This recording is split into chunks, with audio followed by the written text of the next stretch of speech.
Hello students, welcome to my channel Anjali's classes, and in today's classes I am going to discuss the chapter of a computer, and the chapter name is More About Computer.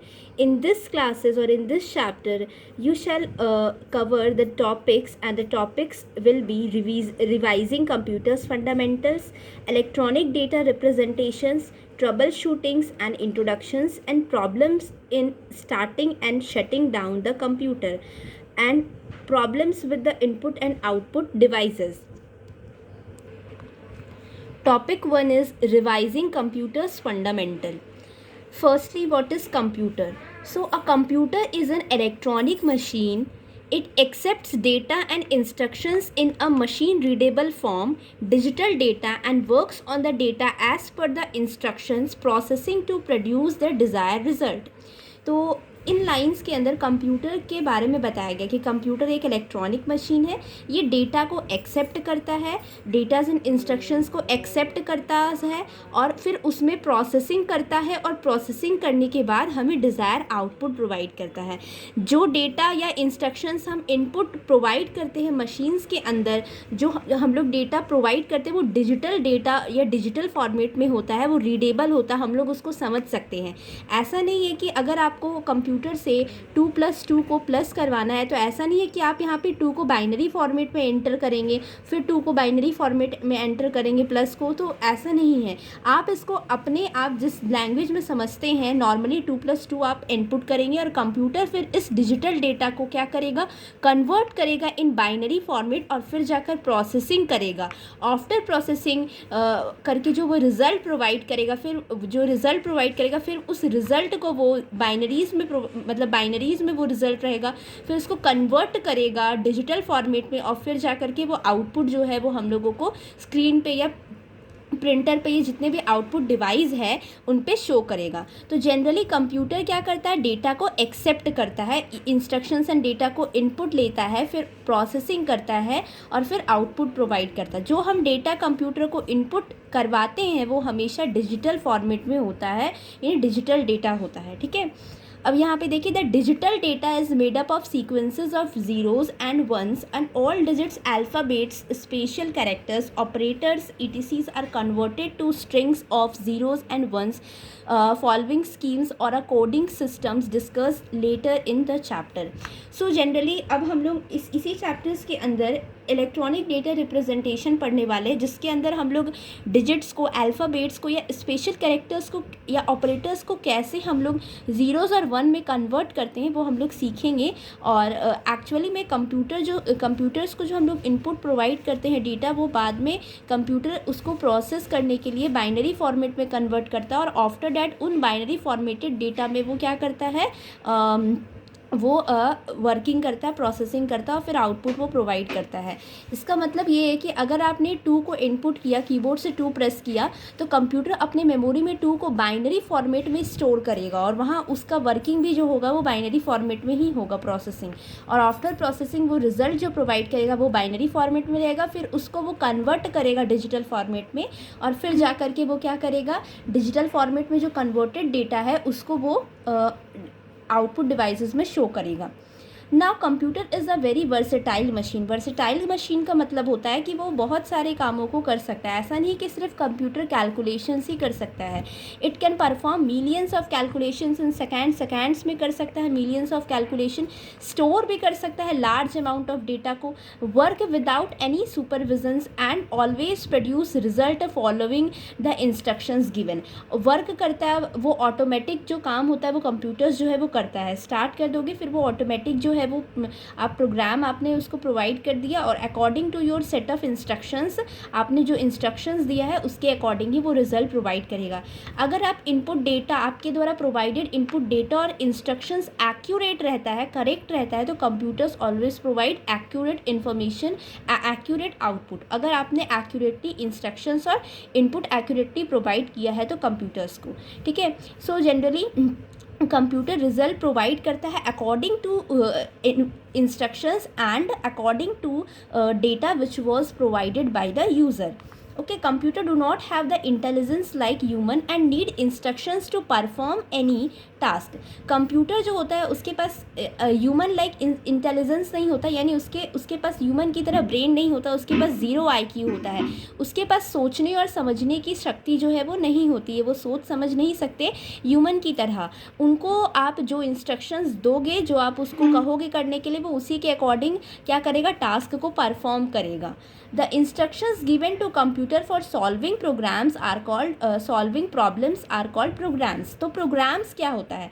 Programmes जब हम लोगों को computer से automatically कोई काम करवाना रहता है या कोई प्रॉब्लम्स को सॉल्व करवाना रहता है, तब हम लोग इंस्ट्रक्शंस या डेटा जो होता है वो कंप्यूटर्स को प्रोवाइड करते हैं और उसके अकॉर्डिंग कंप्यूटर हम लोगों को काम कर देता है. तो प्रोग्राम हम लोग लिखते क्यों हैं? ताकि हम लोग प्रॉब्लम्स को सॉल्व कर पाए. प्रॉब्लम्स को सॉल्व करने के लिए हम लोग कंप्यूटर को कुछ इंस्ट्रक्शंस प्रोवाइड करते हैं. सेट ऑफ इंस्ट्रक्शंस को ही प्रोग्राम कहते हैं और जो सेट ऑफ इंस्ट्रक्शंस रहता है उसके अकॉर्डिंग कंप्यूटर टास्क को परफॉर्म करता है और हम लोगों को आउटपुट प्रोवाइड करता है. तो for solving problems we can write a programs and program is nothing but a set of instructions which was provided by the user and computer can perform task according to your provided instruction. And the people who write these instructions are called programmers. Programmers are the people who can write these programs, and the language used by programmers to write these instructions are called programming languages. So generally programming language is a language which was written by a human, and these programming language, with the help of these programming language we can perform we can solve our problems,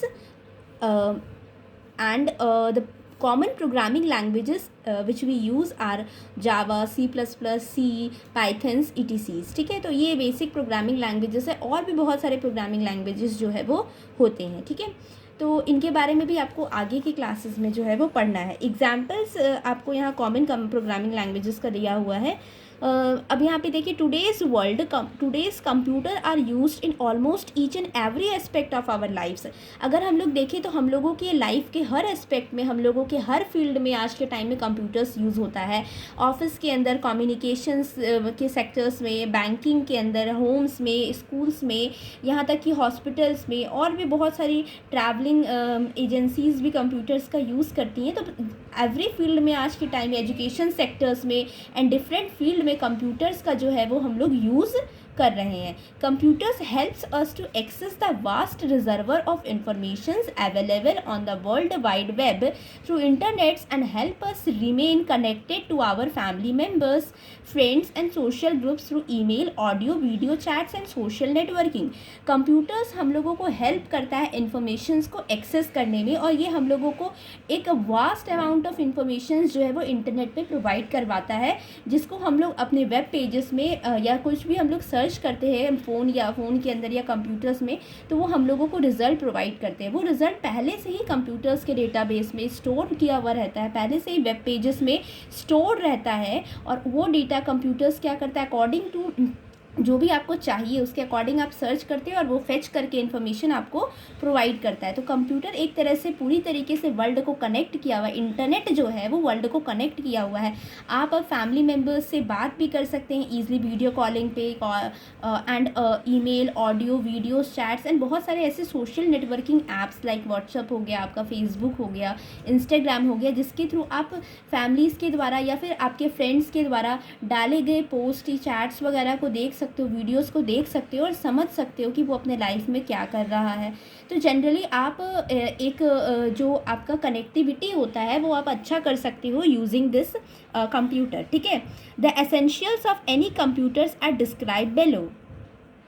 सो यहाँ पर ही computers का essentials जो information है, ये देखिए, computers जो होता है वो both hardware and software consist करता है.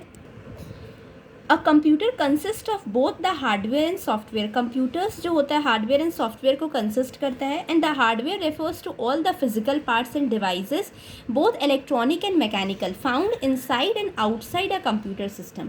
सो हार्डवेयर क्या है? हार्डवेयर फिजिकल पार्ट्स है जिसको आप टच कर सकते हो जनरली, और कंप्यूटर्स इलेक्ट्रॉनिक्स और मैकेनिकल, मतलब एक्चुअली में इसके अंदर इलेक्ट्रॉनिक और मैकेनिकल दोनों तरह के डिवाइस आते हैं। कंप्यूटर्स के सिस्टम्स के बाहर में जो भी आप डिवाइसेस देखते हो जैसे कि मॉनिटर, प्रिंटर, कीबोर्ड, ये सारे आपके हार्डवेयर्स हैं। अगर कंप्यूटर के इनसाइड की मैं बात करूँ तो रैम, मदरबोर्ड, ये सारे जो है वो आपके क्या है, वो भी आपके हार्डवेयर के अंदर में ही आएंगे। यानी कंप्यूटर्स के अंदर के भी कुछ ऐसे सिस्टम के अंदर के पार्ट्स जिसको आप खोल कर टच वगैरह कर सकते हो, तो वो आपके हार्डवेयर के अंदर आते हैं। Software refers to all which is needed by the hardware to perform the desired task. It is essentially a set of instructions given to a computer to perform the desired task. Software क्या होता है? अब hardware को चलने के लिए कुछ ना कुछ चीज़ों की ज़रूरत पड़ती है। हार्डवेयर बिना सॉफ्टवेयर के नहीं चल सकता। और सॉफ्टवेयर चलेगा किसके ऊपर? हार्डवेयर के ही, मतलब कि हार्डवेयर और सॉफ्टवेयर दोनों एसेंशियल है, दोनों ज़रूरी है। हार्डवेयर आपको ज़रूरी है क्योंकि सॉफ्टवेयर जो है वो आखिर किन को चलाएंगे या फिर सॉफ्टवेयर किन के अंदर स्टोर रहेंगे, तो वो हार्डवेयर जो है वो आपका हेल्प करेगा सॉफ्टवेयर के साथ इंटरकनेक्ट, मतलब दोनों कनेक्टेड है। और सॉफ्टवेयर हार्डवेयर को चलाने का काम करता है ताकि आपका टास्क अच्छे से कंप्लीट हो पाए। सॉफ्टवेयर कुछ भी नहीं, एक सेट ऑफ इंस्ट्रक्शंस होता है जो हम लोग यूज़र्स ही डिफाइन करते हैं किसी भी डिज़ायर्ड टास्क को कंप्लीट करने के लिए। The motherboard is mounted inside the CPU box of the computer system. It is the main circuit board of the computer. All the hardware parts and the devices are either mounted on the motherboard और connected to it. Motherboard जो होता है वो mounted inside the CPU box, वो CPU box के अंदर computer system में पाया जाता है और ये मेन सर्किट होता है बोर्ड ऑफ द कंप्यूटर। ठीक है, ये मेन सर्किट होता है और ऑल जितने भी हार्डवेयर पार्ट्स या डिवाइसेस होते हैं वो आइदर माउंटेड हार्डवेयर के थ्रू डायरेक्ट कनेक्टेड होते हैं, हार्डवेयर से कनेक्टेड रहते हैं, या हार्डवेयर में ही माउंटेड यानी हार्डवेयर में ही अटैच रहते हैं। ठीक है, अब करो। सो मदरबोर्ड में सारे जो डिवाइसेस होते हैं वो कनेक्टेड रहते हैं, माउंटेड रहते हैं, है ना। A computers has two types of memory devices. Memory की अगर मैं बात करूँ तो कंप्यूटर के पास टू टाइप्स होते हैं मेमोरी डिवाइसेस के। First memory is primary and second is secondary memory. Primary memory जो होता है वो मेन मेमोरी होता है जो कंप्यूटर में कंसिस्ट होता है। और मेमोरी के अंदर क्या चीज़ होता है? मेमोरी के अंदर बहुत सारा स्टोरेज होता है। जैसे ह्यूमन की मेमोरी के अंदर बहुत सारे फीलिंग्स, इमोशंस एंड स्टोरेज सारी चीज़ें भरी हुई हैं, वैसे ही कंप्यूटर के मेमोरी के अंदर भी बहुत डेटा जो है वो स्टोर किया हुआ रहता है। प्राइमरी मेमोरी को ही मेन मेमोरी कहते हैं कंप्यूटर का। प्राइमरी मेमोरी में टू टाइप्स के मेमोरी होते हैं, एक होता है आपका रैम और दूसरा होता है आपका रोम। रैम क्या होता है? तो random access memory. Random access memory को रैम कहते हैं। रैम टेम्पररी मेमोरी होता है जो डेटा को स्टोर करता है, इंस्ट्रक्शंस को स्टोर करता है, required by the CPU processing के वक्त डेटा को टेम्पररी स्टोर किया जाता है जिस मेमोरी में, उसको हम लोग रैम कहते हैं। ठीक है, the content of this memory are lost when the power to the computer is switched off, therefore this is also called volatile memory. RAM को ही हम लोग वॉलेटाइल मेमोरी भी कहते हैं क्योंकि जो मेमोरी, इस मेमोरी के अंदर जो कंटेंट होता है रैम के अंदर वो लॉस्ट हो जाता है। जैसे ही आपका पावर बंद होगा, पावर टू द कंप्यूटर अगर वो ऑफ हो गया, स्विच आपने ऑफ कर दिया, कंप्यूटर बंद कर दिया, तो जो डेटा है या जो स्टोर डेटा है वो आपका उड़ जाएगा। ठीक है, वो लॉस्ट हो जाएगा। तो इसीलिए रैम को हम लोग वॉलेटाइल मेमोरी कहते हैं या टेम्पररी मेमोरी कहते हैं, जो प्रोसेसिंग के वक्त डेटास और इंस्ट्रक्शंस को स्टोर करके रखता है। अगर आगे बात करें रोम की, तो रोम जो है वो आपका रीड ओनली मेमोरी है। रोम परमानेंट मेमोरी है जिसका यूज़ हम लोग करते हैं डेटास और इंस्ट्रक्शंस को स्टोर करने के लिए, which are necessary for starting and working of a computer. The memory stored in this type of memory is used. ठीक है, तो एक्चुअली यहाँ पर ही रोम क्या करता है? रोम परमानेंट मेमोरी होता है और यहाँ जो डेटा और इंस्ट्रक्शन स्टोर किया हुआ रहता है वो ज़रूरी डेटा होता है, बहुत इंपॉर्टेंट इन्फॉर्मेशन होता है जो स्टार्टिंग एंड वर्किंग कंप्यूटर के को अच्छे से वर्क करने के लिए और उसको स्टार्ट करने के लिए उन डेटा का परमानेंटली कंप्यूटर के अंदर स्टोर होना कंपलसरी है। तो वो रोम जो होगा वो आपका परमानेंट मेमोरी होता है। The memory store in this type of memory is use during the starting of computer also which is known as booting process. तो कंप्यूटर्स को स्टार्ट होने के लिए, दोबारा से उसको अच्छे से वर्क करने के लिए और वो सारे एप्लीकेशंस जो आपके कंप्यूटर में पहले से स्टोर किए हुए रहते हैं, वो सेव रहते हैं कंप्यूटर में, तो वो एक्चुअली रोम में रहते हैं, वो परमानेंट मेमोरी के अंदर रहते हैं, इसीलिए वो कंप्यूटर के ऑफ होने के बाद वो हटती नहीं है। कंप्यूटर का जो ऑपरेटिंग सिस्टम होता है, कैसे कंप्यूटर ऑन होगा, जो बूटिंग प्रोसेस होता है कंप्यूटर में, वो जिस मेमोरी के अंदर ये सारे चीज़ें स्टोर रहती है वो आपका रोम होता है, क्योंकि परमानेंटली डेटा और इंस्ट्रक्शंस को स्टोर करने की ज़रूरत पड़ेगी कंप्यूटर में, क्योंकि ऐसे बहुत सारी चीज़ें, जैसे कंप्यूटर स्टार्ट होगा तो उस टाइम बहुत सारी ऐसी इन्फॉर्मेशंस होंगी जो आपके कंप्यूटर को चाहिए होंगी, तो वो आपके रोम में परमानेंट मेमोरी के अंदर स्टोर किया हुआ रहता है। The memory store in this type of memory is used during the starting of the computers and also which is known as the booting process. Booting process क्या है? जब आप कंप्यूटर को स्टार्ट करते हैं तो उस वक्त नेसेसरी जो डेटा होता है, उस वक्त नेसेसरी जो आप डेटा वगैरह होता है, वो हम लोग क्या करते हैं, वो स्टोर किया हुआ रहता है रोम में, ठीक है। The primary memory is always remain connected to the computer to be able to perform its task. Primary memory हमेशा connected रहता है कंप्यूटर से ताकि कंप्यूटर फास्टली परफॉर्म कर सके टास्क को। The secondary memory is also known as permanent memory consists of devices and medias which can store data permanently and do not lose it when the power to the computers or to the device permanent consists of device media which can store permanently and do not lose it when the power to the computers or the devices is switched off. Okay, तो secondary memory actually में permanent memory को ही हम लोग कहते हैं permanent memory. Secondary memory ऐसे memory external जो डिवाइसेस होते हैं लाइक सीडी हो गया, डीवीडी हो गया या पेन ड्राइव वगैरह हो गया, ये सेकेंडरी मेमोरी है जो क्या करता है, डेटा को परमानेंटली स्टोर करके रखता है और आप इस डेटा को फ्यूचर में यूज़ कर सकते हैं। तो जो सेकेंडरी मेमोरी होता है वो एक तरह से परमानेंट मेमोरी होता है जिसको ये एक्सटर्नल डिवाइसेस भी हो सकते हैं, है ना, मीडिया जो क्या करते हैं परमानेंटली डेटा के इसके अंदर डेटा स्टोर रहता है। और जब स्विच ऑफ कर देंगे, आप लाइन को बंद कर देंगे, कंप्यूटर ऑफ कर देंगे पावर, तो भी पेन ड्राइव के अंदर का डेटा, सीडी या डीवीडी के अंदर का डेटा स्टोर रहेगा वहाँ पर ही, ठीक है। तो जैसे कि हार्ड डिस्क हो गया आपका, सीडी डीवीडी हो गया, पेन ड्राइव वगैरह हो गया, तो ये सब सेकेंडरी मेमोरी है which is also known as permanent memory. अब देखिए, the operating system is the system software which helps the users to interact with the computers and monitors and coordinate the task being done by the various hardwares devices attached to the computer. For example, the personal computer we use runs on Windows operating systems. जो personal computers हम लोग use करते हैं, अगर वो Windows का है तो वो विंडोज़ ऑपरेटिंग सिस्टम का यूज़ करेगा। ऑपरेटिंग सिस्टम क्या होता है? कंप्यूटर को ऑपरेट करने के लिए ऑपरेटिंग सिस्टम एक सिस्टम सॉफ्टवेयर है। सॉफ्टवेयर भी तरह तरह के होते हैं, सिस्टम सॉफ्टवेयर, एप्लीकेशन सॉफ्टवेयर।